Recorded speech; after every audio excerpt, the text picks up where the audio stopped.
do you think that dahil sa kanyang kakulangan ng mainam na karanasan sa politika and of course the innate weakness of the political system, kakulangan ng isang matino at disiplinadong political party, palipat-lipat at walang development ng mga political leaders ng gobyerno na nagmumula doon sa karanasan ng kanilang maayos na involvement sa pamamahala, down the line, paakyat.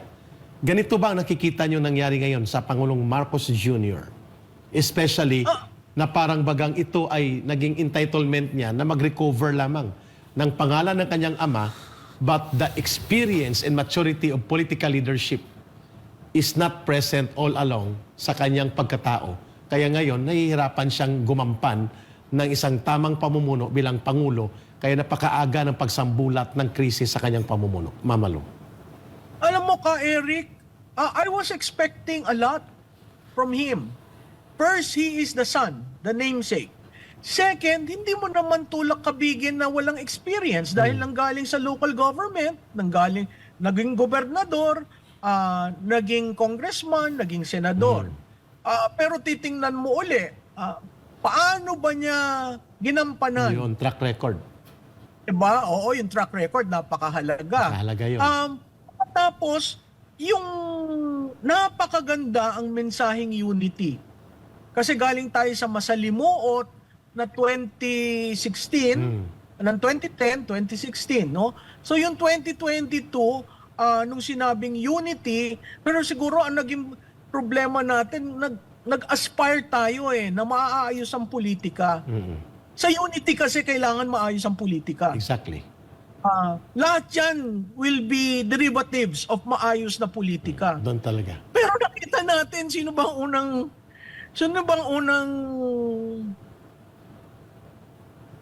sumaksak doon sa pagsasamahan, 'di ba? Dahil bakit hindi ba naging maayos yung pagsasamahan ninyo? Hindi ba nakita nyo numbers wise na hindi ka mananalo kung wala ang Duterte? Yeah. Hindi ba napakalaking political capital na ipinalibing ang iyong tatay? Tama. Yan napakahalaga ho, Tama. no? Kasi every administration, Tama. post-Cory, they all wanted to deal with the Marcos card. Pero how do you do that? Because dealing with the Marcos card would mean ensuring that the money can be recovered. Yes. Diba? From FBR. Sino ang I think first year ng kanyang administrasyon, sinabi niya, ilibing. Diyan, sa libingan ng mga bayani. Diba? Tapos, padala siya ng corona, atakihin siya o ano. That was done. Hindi ko sinasabing bigyan nyo ng yung utang na loob. Minsan yan, masama rin sa Pilipino, minsan mabuti.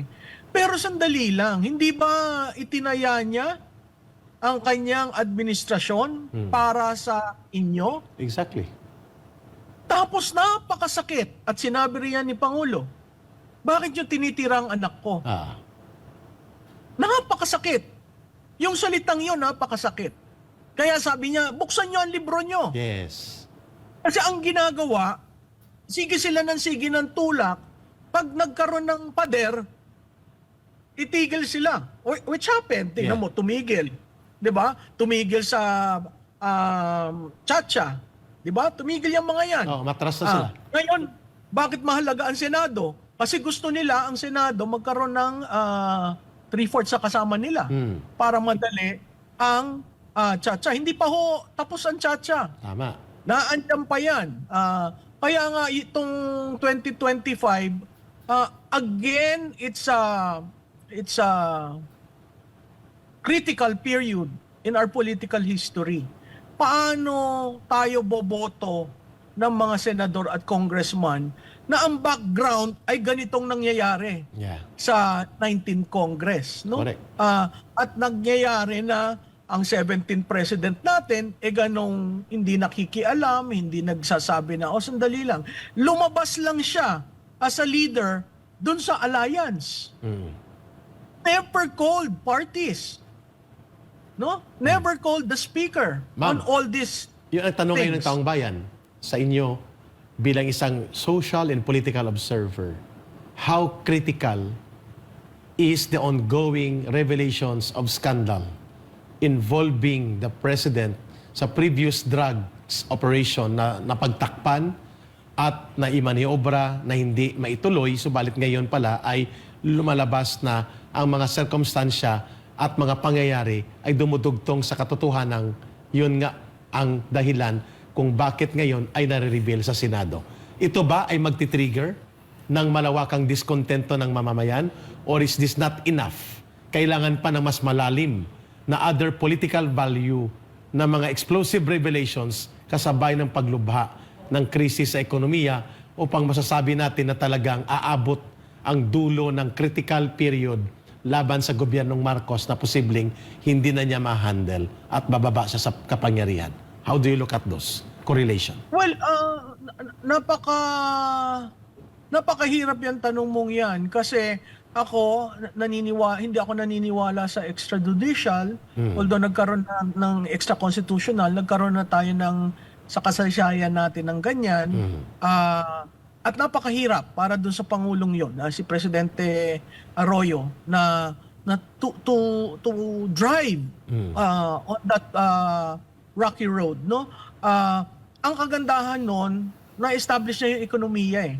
Kaya political, she could probably fail. Alam mo, nagulat nga ako recently nang nagsalita si Senator Grace po. Ano yan, sina-checkmate yung si President Arroyo? So wala na eh. Wala naman kayong ginawa. Hindi nyo tiningnan ano bang nagkamali sa eleksyon. Paltan natin yung sistema. Wala. She won under Smartmatic. Then why will you all of a sudden deliver a privileged speech on the floor on Hello Garci? Are you reminding people? Are you signaling? So, ito yung tinatanong mo ka, Eric. Sa tingin ko, kung hindi masagot, hindi maayos, it can be a political issue, it can be a campaign issue in 2025. Tama. If the economy, sinks further, ang taong bayan magre-register ng vote against the incumbent. Claro. Kaya nga ang tanong ko, kiss of death ba ang Marcos? Kasi makikita mo, all surveys are showing a trend going down. Pabagsak ang pagtanggap Oo. ng tao sa kanya. Yes. So, in that environment, ano ang role ng gobyerno na may hawak sa Smartmatic? Yeah. O dyan sa magbabago? Dadayain ba nila? Alam mo, sa Pilipinas, 2 bagay lang, nanalo ka at dinaya. Ganun pa rin. Since when I started in this industry, Ginoo, yung pa rin. Gusto ko mandaya. Anong pandaya? Natalo ka, di ba? Hindi mo accept na natalo. Sa tingin ko, yung pag-alis sa opisina, luloob yan doon sa public offices, sa public Yeah, trust. doon pa rin siya babalik. At doon lumalabas yung betrayal O of public public trust. trust. Tama. Napakahalaga